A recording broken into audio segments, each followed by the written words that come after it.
Hello, in this video we will show you how to replace the coolant and bleed the cooling system on Toyota Corolla. The car that I am replacing the coolant on is Toyota Corolla Verso, but the procedure is very similar for this car. First we need to drain the coolant. To drain the coolant we need to open the coolant tank cap.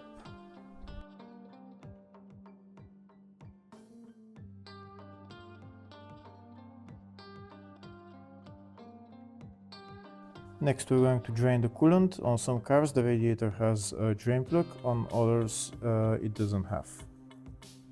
If the radiator has a drain plug, it will look something like this. In order to loosen it, you need a ratchet with a socket size 12. You need to loosen it and then the coolant will start flowing. If the video is useful, please like and comment on the video and subscribe to the channel to see more videos like this.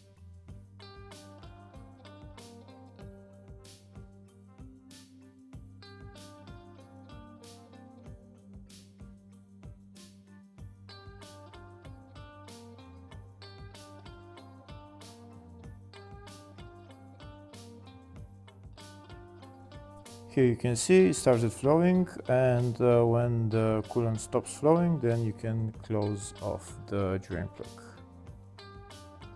On some cars the radiator doesn't have a drain plug, so you need to disconnect the lower radiator hose.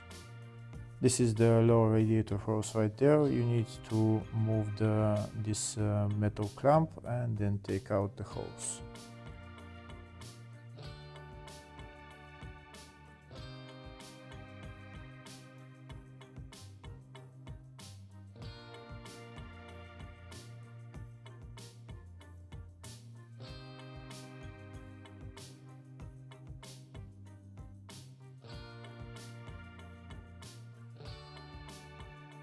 Once the hose is removed from the radiator, all the coolant will flow from the radiator.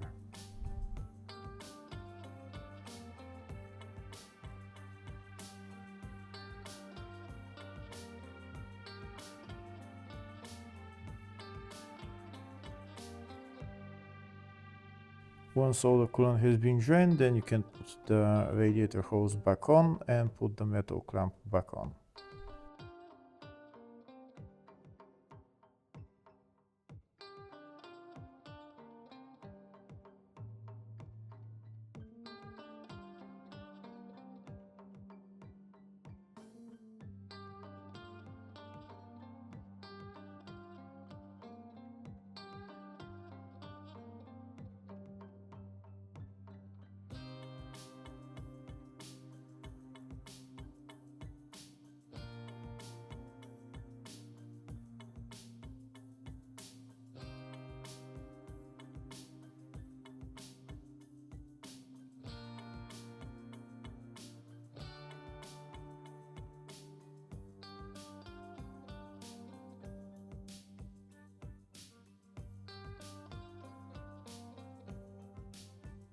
Next we need to fill the cooling system with coolant and bleed the cooling system. To do that, first we're gonna go inside the car.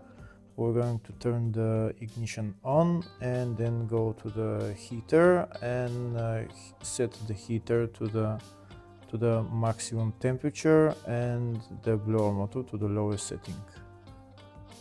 We need to do that because this way the heater core valve opens, and then when we fill the cooling system with coolant, the coolant will go inside the heater core. So again, we need to put it to the highest temperature and the lowest setting on the blower motor. Then we're going to turn the ignition off and fill the cooling system with coolant.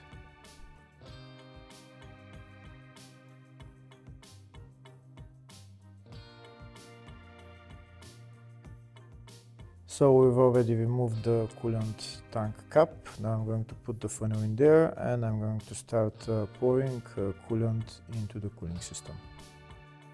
I'll pour coolant until it goes up to the maximum level. Then I'm going to start squeezing the radiator hoses so that we try to take the air out of the cooling system.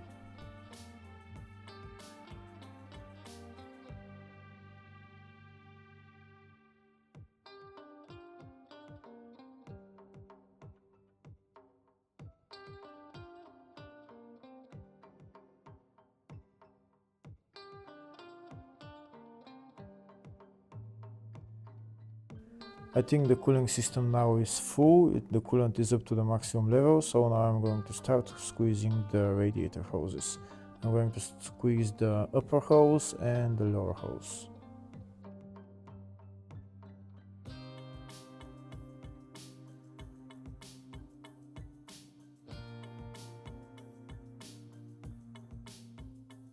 When we squeeze the radiator hose, when you look in there, you see air bubbles coming out, and you see how the coolant will start to drop.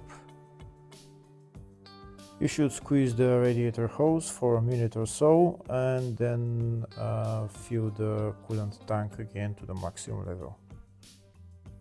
After you fill the tank to the maximum level, start squeezing the upper radiator hose again and check if the level in the coolant tank drops. If it drops, fill it with coolant again. You can repeat the procedure until the coolant level in the coolant tank stops dropping.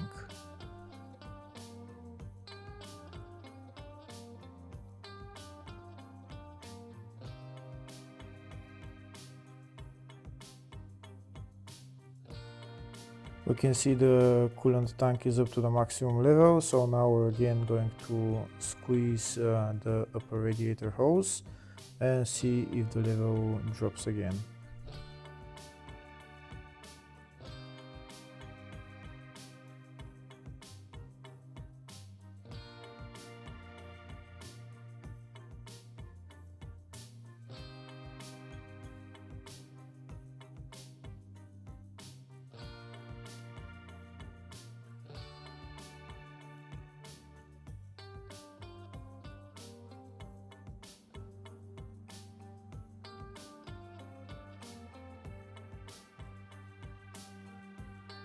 Here you can see when I press the radiator hose, there is still air bubbles coming out, so there is still more air in there.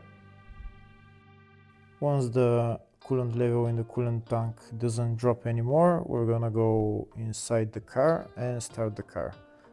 Don't put the radiator cap on, just leave it out. So now we're going to start the car, and we're going to wait until it goes to normal operating temperature. Leave the settings in the heater to high temperature and lower setting on the blower motor. Now that the car is running, when you're looking into the coolant tank, you see some air bubbles still coming out.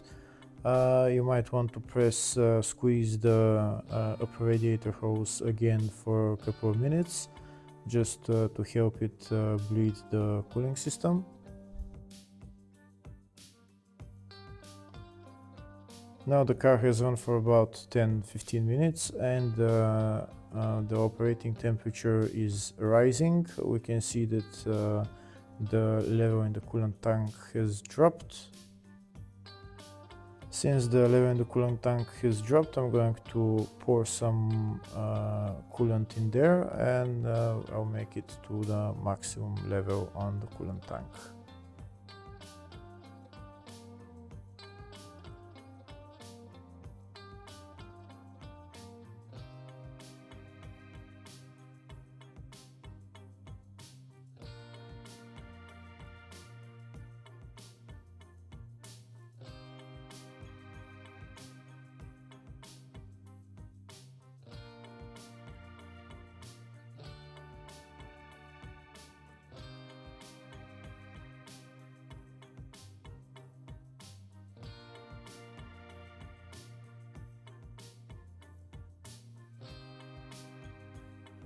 I'm again going to squeeze the upper radiator hose for about a minute or so, just to make sure to, if there is some more air in there, just to take it out.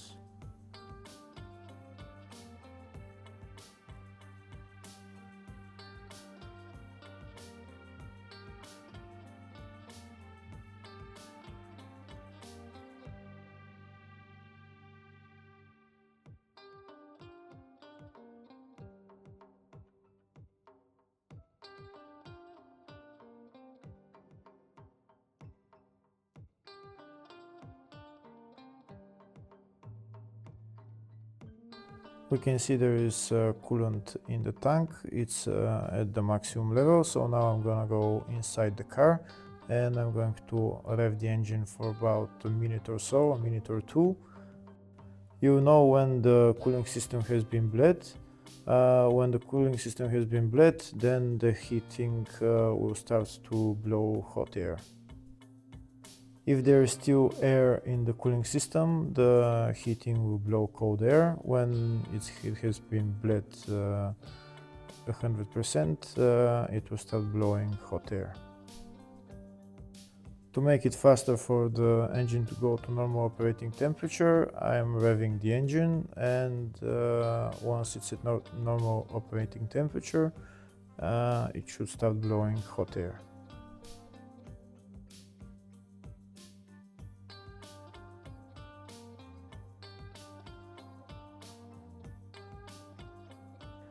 I think it's starting to blow hot air from the heater now, so I think the cooling system has been bled. So now I'm going to release the accelerator pedal and I'm going to turn off the engine. Now I'll check again the level of the coolant. If it needs more, I'm going to fill it to the maximum level. After I fill the coolant to the maximum level, I'm going to put the radiator cap on, and I'm going to leave the car cool. When the engine has cooled down, I'm going to remove the radiator cap and I'm going to check the coolant level again. If it needs more coolant, I'm going to fill it to the maximum level. And then afterwards we're done with replacing the coolant and bleeding the cooling system.